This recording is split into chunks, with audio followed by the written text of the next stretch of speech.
Wow. The accident at Fukushima has emptied millions and trillions of gallons of radioactive water into the Pacific, which is concentrating now in the fish.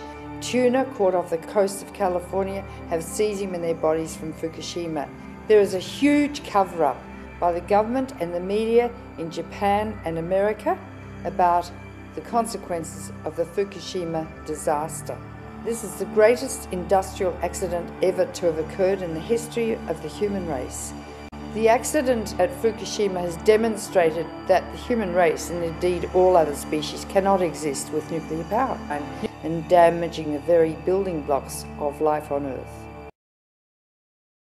But we move to cities toward the bright lights, and one of the things that is there that we want, besides jobs, is electricity. And if it isn't easily gotten, we'll go ahead and steal it. This is one of the most desired things by poor people all over the world, in the cities and in the countryside.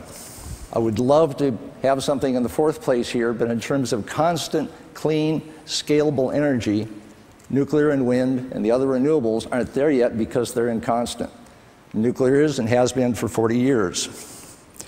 Now, from an environmentalist standpoint, the main thing you want to look at is what happens to the waste from nuclear and from coal, the two major sources of electricity.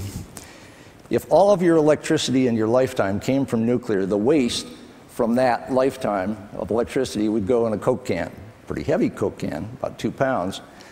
But 1 day of coal adds up to one hell of a lot of carbon dioxide at a normal 1 gigawatt coal-fired plant. But one of the things we're discovering is that wind, like solar, is an actually relatively dilute source of energy.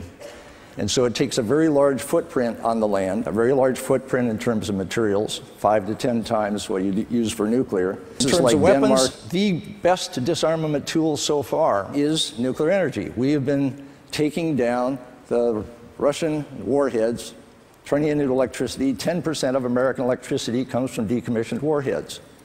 We haven't even started on the American stockpile.